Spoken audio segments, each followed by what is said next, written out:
ఆవాహయామి, కూర్చోబెట్టండి. ఆసనం సమర్పయామి, పంచపాత్ర నీళ్ళతో కుక్క పట్టు స్వామివారి మీద స్నానం చేపించండి. పాదూర్పాద్యం సమర్పయామి, అష్టోరకం సమర్పయామి, నిల్చకండి. అష్టోరకం సమర్పయామి, ముఖ్యాచం సమర్పయామి, మధువర్కం సమర్పయామి, ఆర్థం సమర్పయామి. ఓం సహస్రశీర్ష పురుష సహస్రాక్ష సహస్రబాహతో శవమం విశ్వదోరుత్వా అక్షరిషద్దశాంగుళం పురుష హేవేదకం సర్వమిత్రభూతమిత్రవితాపరుతం శుద్ధోదక స్నానం సమర్పయామి.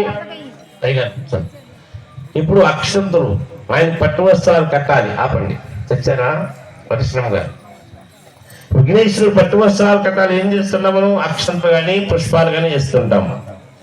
ఈ అక్షంతలు కూడా దేవుడి సమక్షం తెల్లటి బియ్యం కానీ ఆవు నెయ్యి కానీ నువ్వుల నూనె కానీ పసుపు దగ్గర పెట్టుకొని అక్షంతలు తయారు చేస్తున్నంత బంగారంతో సమానంగా భావిస్తారు తండ్రి.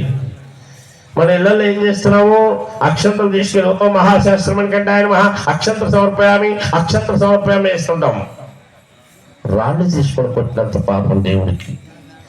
దేవుడు 5 ఏళ్ళు ఇచ్చారు కదా, ఏంటి ఇలా ఇస్తున్నారు అక్షంతులు అని వెళ్ళిపోతారు. ఇంట్లో ఉండరు పీఠం. చిటికినేలు చూపుడేలు ఎప్పుడు కూడా అక్షంతలు తగలకూడదు. ఇలా అక్షంతలు పట్టుకుని వేసినంతసేపు ఈ 2 ఏళ్ళు ఎట్లుండి ఇలా వెళ్ళాలి. ఏమనాలి? అక్షతం వచ్చిన వైడూర్యాల ఆభరణాలు ఒట్టి మేరకు భూదేవి నుంచి ఆకాశాన్ని 33,000 కోట్ల దేవతలు ఎదురు చూస్తుంటారు ఆ విఘ్నేశ్వర పూజ కోసం. ఇంత వైభవంగా చేస్తున్న సర్వదేవతలు ఇక్కడ కూర్చున్నాం. అందరూ కూడా మీ ఆశీస్సుల్లో మేము కూడా చల్లగుంటాం. అక్షతం, అక్షంతులు అనకండి, అక్షతం. ఈరోజు చెప్తున్నా, రోజు ఇంట్లో చెప్పాలి. అక్షతం పట్టుకోండి. ఓం అందరూ పట్టుకోండి. ఓం అభివస్త్రాః పట్టుకోండి.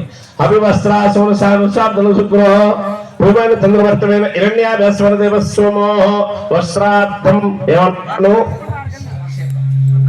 అక్షతం ఏంటి? మళ్ళీ పట్టుకోండి. యజ్ఞోపైతం పరమం పైత్రం సగజ పురస్సాత్ ఆయుష్యముగ్రం యజ్ఞోపైతార్థం అక్షతం సమర్పయామి. వినాయకుడు తయారు చేయగానే బొట్లు పెట్టకండి. శ్రీగంధం ధారయామి, గంధం శుభకారణార్థం కుంకుమ సమర్పయామి. ఓం అంటే ఏంటి? ఓం శృంగాయ నమః, ఓం మేఘదంతాయ నమః, ఓం కపిలాయ నమః, ఓం గజకర్ణకాయ నమః, ఓం లంబోదరాయ నమః, ఓం వికటాయ నమః, ఓం విఘ్నరాజాయ నమః, ఓం ధూమకేతవే నమః, ఓం హరదక్షకాయ నమః, ఓం పాలచంద్రాయ నమః, ఓం గజాననాయ నమః, ఓం వక్రతుండాయ నమః, ఓం సూర్యకర్ణాయ నమః, హైరంభాయ నమః. సందాపురుజ పుష్పపూజాం కళ్ళగద్దుకోనండి. పుష్పపూజం సమర్పయామి. సాంబ్రా కట్టి తీసుకోండి. సర్వదేవానాం ధూపం ఆగ్రాపయామి. స్వామివారి ధూపం వేస్తున్నారు నందీశ్వరుడు ఏకార్తి. ఓం అది తీసుకోండి. నజపజవాయ గోపాయ అమృతాయ జీవస్సే జాతాం జగనిష్యమానం చమృతస్తమృతశ్మిద్రం హిరణ్య భాద్రమద మృతాత్మత్వా సగతం సకల వరంతరం దీపారాధనోత్సవం దీపం సమర్పయామి. కళకత్తుకోండి. సాధ్యం త్రిమధ్య సమేతం అగ్ని మండలం దీపం దీపాంతర్య సద్వాం 5 దీపాలు అద్దుకోండి. దీపం సమర్పయామి. ఆయన కొబ్బరికాయ కొట్టాలి. ఒక పశువుతో వేసే విఘ్నేశ్వర పండుగలప్పుడు ముఖ్యమైన కార్యక్రమం చేసుకుంటాం. ఈ అవకాశం రోజు రాదు కదా. కొబ్బరికాయకి 3 కళ్ళు ఉంటాయి. బ్రహ్మ విష్ణు మహేశ్వరుడు. చూపుడేలు మధ్యలు అదిగో సెలవుటి అబ్బాయి చూపుడేలు మధ్యలు పట్టుకొని మీ మనసులో ఉన్న కోరికలు చెప్పుకోండి.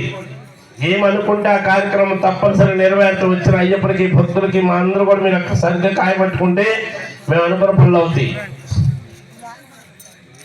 ఇదండి అడగండి. సహత్రయాశ్రం వర్షిణమ్మ గారికి బిడ్డలు బాగా చదువుకోవాలి. ఏదో వ్యాపారం చేయాలని న్యాయం ఒప్పుకోడు. మనసు పూర్తిగా ఆశీర్వదించండి తండ్రి. మమ్మందరూ కూడా ఆశీర్వదిస్తూ మీ మనసులో కోరికలు చెప్పుకోండి. ఓం ఒక విఘ్నేశ్వరుడికే వర్తిస్తూ మిగతా దేవుళ్ళు అలా పట్టుకుని వరం అడగకూడదు. అలా మీ మనసులో కోరికలు అడిగినాక ఏది తీసి కాయపడుతుంది. ఓం దివ్యామేశ్వర సపతనాలు వృక్షమైన తుంబత్తాని పుత్రద్రువః శంకరణ సుదం సుమంగళం నారికేళి కదిలి పదార్థం కాయపడుతుంది. దేవతలందరూ కూడా విఘ్నేశ్వరుడు పూజ చేస్తారు. మిగతా వాళ్ళు చేసిన చెప్పాను ఆయన మంచి చేస్తే చాలు. సర్వదేవతల ఆశీస్సులు ఉంటాయి మనకి. ఓం ప్రణాయ స్వాహ చెప్పండి. ఓం ప్రణాయ స్వాహ. ఓం ప్రణాయ స్వాహ. ఓం అపనాయ స్వాహ. ఓం దానాయ స్వాహ. ఓం ఉదానాయ స్వాహ. ఓం ప్లేట్ ముందు కొంచెం పెట్టాలి. ఏంటది అలా వెంటే బెల్లం బెల్లం గంజిలో ఇది పెట్టారు. ఓం ప్రణాయ స్వాహ ప్రణాయ స్వాహాయ స్వాహ.